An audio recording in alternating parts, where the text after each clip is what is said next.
नमस्कार, प्रणाम, जय हिंद। कैसे हैं आप लोग? आशा करता हूँ स्वस्थ होंगे, मस्त होंगे। तो आज बनाएंगे वीडियो डाइट के रिगार्डिंग। बहुत सारे बच्चों का डाइट के रिगार्डिंग क्वेश्चन थे। मैंने पिछले वीडियो में भी कवर किए थे, लेकिन आज मैं फिर डाइट का वीडियो लेके आया हूँ। बहुत सारे बच्चे, कोई डिफेंस की तैयारी कर रहा है, बेल्ट फोर्स की तैयारी कर रहा है, या कोई जिम जाता है, या कोई बॉडी बिल्डिंग करता है। तो सर हम डाइट क्या लें? तो बेटा मैं हमेशा ही बोलता हूँ कि सबसे पहले तो ऑयली खाना बंद करो। जितना भी मार्केट में ऑयली मिल रहा है, घर का मस्त होके खाना खाओ जो घर में बन रहा है। अगर गांव देहात के बच्चे हैं हम लोग, तो भैया हम तो पीते हैं दूध, छाछ, दही। शहर के बच्चे तो देख लो अपने अकॉर्डिंग कि आप क्या अफोर्ड कर सकते हो, आप क्या खा सकते हो, आपके फैमिली की कंडीशन क्या है, उसके अकॉर्डिंग खाना खाओ। ऑयली खाने से दूर रहो, सैलड खाओ और मस्त होके घर का भात दाल रोटी सब्जी खाओ भाई। इससे अच्छी डाइट दुनिया में कोई हो नहीं सकती। और हाँ, तो कुछ लोग जो है कहते हैं कि सर भात दाल रोटी से हमारा कुछ होता नहीं। तो बेटा मैं एक ही चीज़ बोलता हूँ, अगर खा के पचाने की ताकत है ना, तो सूखी रोटी भी खाओगे ना, तो वो भी जो है बादाम बन के आपके शरीर को लग जाएंगे। अगर पचाने की ताकत नहीं है ना, कुछ नहीं होगा। तो सबसे पहले अपना डाइजेशन सिस्टम स्ट्रॉन्ग करो। और डाइजेशन सिस्टम स्ट्रॉन्ग कैसे होगा? जब हम बाहर निकलेंगे, बाहर निकल के जो है 3-4 किलोमीटर 5 किलोमीटर रनिंग करेंगे, उसके बाद मेरे साथ लाइव एक्सरसाइज करेंगे। भूख लगेगी तो हम खाना खाएंगे तो हमें जो है अच्छे से खाना डाइजेस्ट होगा। जब खाना डाइजेस्ट होगा तो उससे अच्छी डाइट, बैलेंस डाइट जिसको मैं कह सकता हूँ, कुछ भी नहीं है। तो बेटा खाने की ऐसा कुछ भी नहीं है। आप एग खा रहे हो, आप दूध पी रहे हो, आप छाछ पी रहे हो, आप दही खा रहे हो, तो हमारे इंस्ट्रक्टर यही कहा करते थे कुछ भी खाओ बेटा। आप नॉन वेजिटेरियन खा रहे हो, कुछ भी खा रहे हो, तो आप पचाने की शक्ति रखो। अगर आपके अंदर डाइजेशन सिस्टम स्ट्रॉन्ग है तो कहते हैं ना, सूखी रोटी भी बादाम बन जाती है। तो बेटा बाहर का थोड़ा तला भुना बिल्कुल बंद कर दो। अब देखो यार, जो फोर्स में जाएगा ना, उसको तो पूड़ी मिलनी है सुबह सुबह। तो इसीलिए मैं यार यही कहता हूँ कि तला भुना भी खाया करो कभी कभी।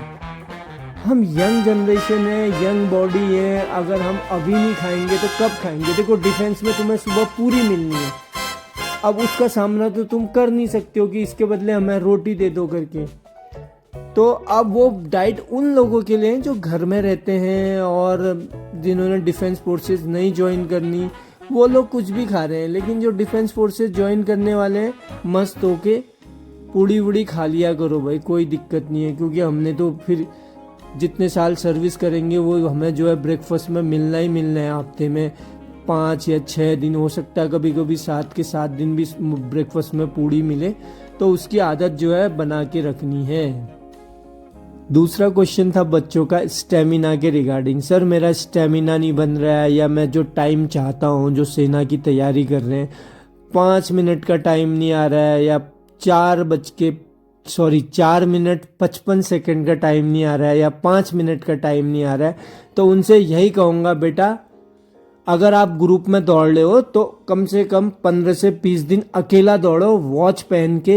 एक बार टाइम नोट करो अपना कि क्या आ रहा है। हो सकता है ग्रुप में ना हमारा क्या हो जाता है, माइंड डाइवर्ट हो जाता है। माइंड डाइवर्ट कैसे होता है? हमें ऐसा लगता है कि ये बंदा जो है फर्स्ट या सेकंड आता है या थर्ड आता है, मैं इसके पीछे ही दौड़ूंगा। तो हमारा वो माइंडसेट बन जाता है कि नहीं, मैं इससे तेज नहीं दौड़ सकता हूँ, और हमें थकान होती है। ये मेरा पर्सनल एक्सपीरियंस है। अगर आप भी ऐसा फील करते हो तो कमेंट्स करके पक्का बताना। और ये बात भैया 99% लोगों पे होती है। माइंडसेट ऐसा हो जाता है 99% बच्चों का कि आप जो है उस माइंडसेट से निकल नहीं पाते। तो मैं एक ही बात बोलता हूँ, जब भी ऐसी प्रॉब्लम आए तो ग्रुप को छोड़ दो कुछ दिन के लिए और अकेला दौड़ना स्टार्ट कर दो। आपका टाइमिंग आएगा। आप जो है जब जान मारोगे ना, तब जो है पता चलेगा आपको कि यार मैं ग्रुप में गलत दौड़ रहा था, अब मैं जो है सही दौड़ने लग गया हूँ। तब आप जब ग्रुप ज्वाइन करोगे ना, आफ्टर 20 डेज या 1 मंथ के बाद, आप देखोगे जो फर्स्ट आ रहा है या सेकेंड आ रहा है ना, तो आप उससे भी तेज निकलने की कोशिश करोगे। तो इसीलिए माइंडसेट ना थोड़ा सा साइड करने की कोशिश करो, तो आप डेफिनेटली, मैं ये कह रहा हूँ कि आप जो है टाइम निकालोगे और आपका सिलेक्शन पक्का होगा। अब बहुत से बच्चों का क्वेश्चन, सर पुलअप्स नहीं हो रहे, 10 पुलअप्स नहीं हो रहे, क्या करें क्या नहीं करें। तो बेटा एक्सरसाइज करते रहो और ना थोड़ा एक्सरसाइज में जान लगाया करो। जान इन द सेंस कि जैसे मैं देख रहा हूँ ना, ऐसे मतलब एकदम कमर को इतना फ्लेक्सिबल बनाओ। सबसे बड़ा काम क्या होता है पुलअप्स में, आपकी कमर जितनी फ्लेक्सिबल होगी ना, जितना फ्लेक्सिबिलिटी उसमें होगी, तो आप उतना जो है ऊपर की बॉडी आपकी रीच करेगी। REACH, मतलब आप जो है जितनी बॉडी को खींच पाएंगे ना, वो सब एक्सरसाइज से ही खींच पाओगे। तो ज़्यादा से ज़्यादा कमर की एक्सरसाइज करनी है और कमर में फ्लेक्सिबिलिटी लानी है। जब आपके कमर में फ्लेक्सिबिलिटी आएगी तो आप डेफिनेटली पुलअप्स कर पाओगे। आप जो है पुलअप्स नहीं हो रहे, तो सबसे अच्छा साधन मैं बता देता हूँ, आप सूर्य नमस्कार करो। 100 सूर्य नमस्कार करो, 150 सूर्य नमस्कार निकालो, फिर जो है लटको। डेफिनेटली मैं 100% गारंटी के साथ कह रहा हूँ कि जो बच्चा सूर्य नमस्कार करता है वो पुलअप्स में कभी भी पीछे नहीं रह सकता। नेक्स्ट क्वेश्चन था कि सर हम कौन से शूज़ यूज करें, हम जो है अगर हमें शूज़ का सिलेक्शन करना हो तो कैसे सिलेक्शन करें।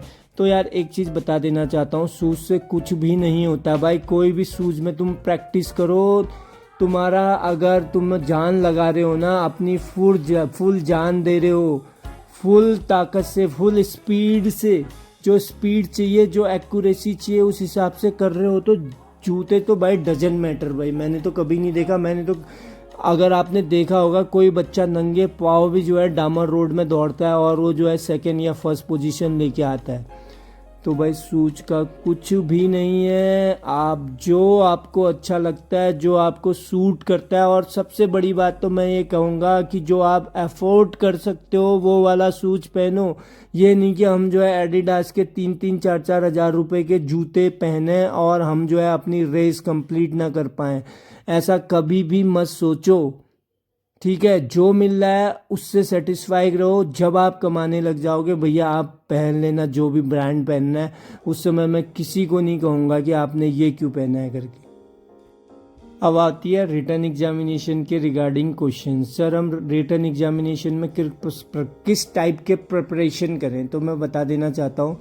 सबसे पहले तो आप RS अग्रवाल ख़रीद लो, 8th की बुक। आप जो है RS अग्रवाल 8th की बुक पूरा पढ़ लो, समझ लो।